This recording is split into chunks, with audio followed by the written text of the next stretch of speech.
Good Lord, what is happening in there? Alrighty, hello and welcome everybody to something I certainly did not expect, but still absolutely fantastic dinosaur action against Azorius Lotus Field. Honestly, I thought it was maybe just regular Azorius control, but Azorius Lotus Field specifically with that strict proctor, that is quite problematic, and it is a nice challenge to persevere and win through that. The list, as always, in the description, and you might see shifting Ceratops here or there, Bonehoard Dracosaur in place of that.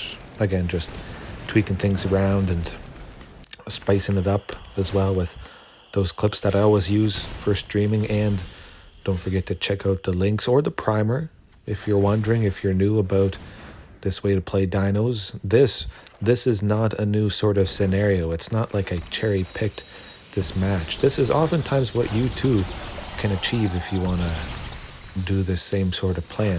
Slapping down Tyrranax Rex right there. I mean, I think I've done that pretty much every match, and that's pretty much the best thing. If that is the second best thing, with the best thing being Ghalta Stampede Tyrant, putting everybody onto the battlefield, that's a pretty good plan B. That's almost like a plan A for some decks. I guess it's plan G, that's what I could call it. The main plan of dropping the queen there. And hard to interrupt too. You won! You did it! Yeah. I honestly thought they were going to sweep or do something.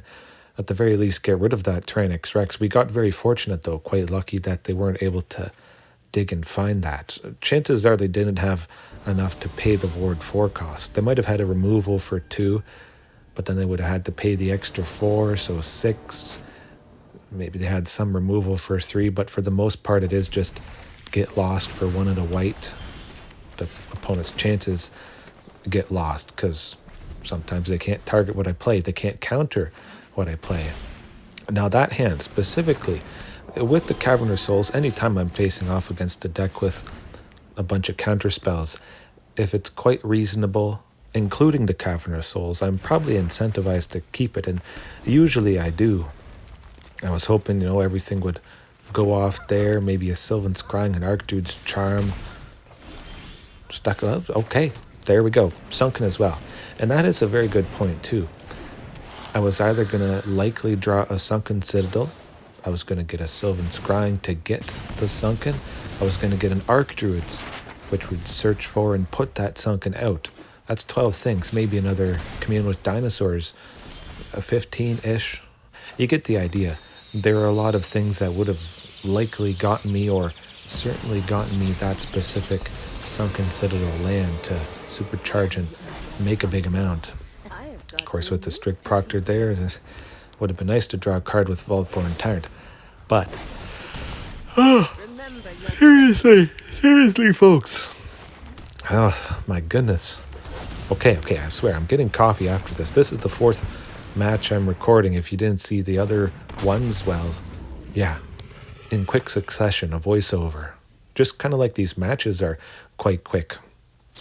Devastating basically every opponent. You wouldn't think control would be a fast match, but no, that is not the case. For the most part, I'm trying to get more mana, enough that I can pay the tax for Ghalta. That's kind of what this pivot is going towards. It would be nice to play stuff, of course, but with the Sunken is a very big part of that. I only have 1, so I want to supercharge the Castle Garenbrig. Yes! Tapping both Sunkens plus it for 6. If I can get some more lands, I'm going to have enough to pay a tax of 2 on Ghalta and get Vaultborn and Palani's Hatcher down. Now, I don't get the draw triggers from Vaultborn. Strict proctor taxes that, but I just want to pay that bit for Ghalta. I want to get everybody, if they sweep, maybe I get some copies of Vaultborn Tyrant. If it is a destroy base sweeper, like you may have seen, Sunfall, it's rough stuff. Everybody just goes away, and then I don't get those copies of Vaultborn back, unfortunately. But I just have stuff down. It's good. course, they're going to kill Palani's Hatcher, as it usually goes, but we'll get there. We'll get there. I got lots of bodies. At the very least, they have to have something this turn. I mean, usually that's the case. They saw how badly I beat them up the first game, so you have to imagine and you have to assume that they've brought in some sweepers. Certainly when they attacked into me with everything, you know they're going to do it, but that is going to do it for them, for their chances. There's no coming back from that. I have the Ghalta in my hand as well. You have no power here. It's just nice that the strict proctor is gone, and well, that was a strictly good example. Hopefully you enjoyed, and take a big bite out of that like button. See you next time. Peace.